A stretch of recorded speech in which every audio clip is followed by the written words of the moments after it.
নয়া ওয়াকফ আইন কোনোভাবেই লাগু হবে না তার রাজ্যে, এমন হুঁশিয়ারি আগেই দিয়েছিলেন মুখ্যমন্ত্রী মমতা বন্দ্যোপাধ্যায়। লম্ফঝম্প অনেকটাই করেছিল তার দল।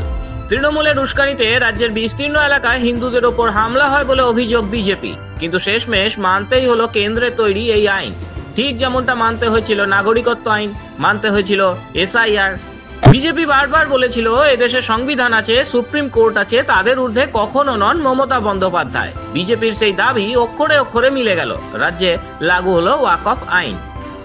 এই আইন নিয়ে কেন্দ্রের বিরুদ্ধে অযৌক্তিক আক্রমণে নামে তৃণমূল সহ বিরোধীরা। কিন্তু এসবের পরও সংসদে বিল পাশ হয়ে রাষ্ট্রপতি স্বাক্ষরের পর তা আইনে পরিণত হয়। এরপর সুপ্রিম কোর্টে সেই আইন চ্যালেঞ্জ করেও তেমন সুবিধা হয়নি।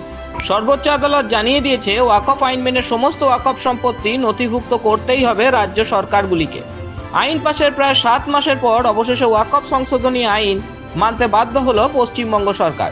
ইতিমধ্যে রাজ্যের সব ওয়াকফ সম্পত্তির তথ্য কেন্দ্রীয় পোর্টালে আপলোড করার নির্দেশ পাঠানো হয়েছে জেলা শাসকদের।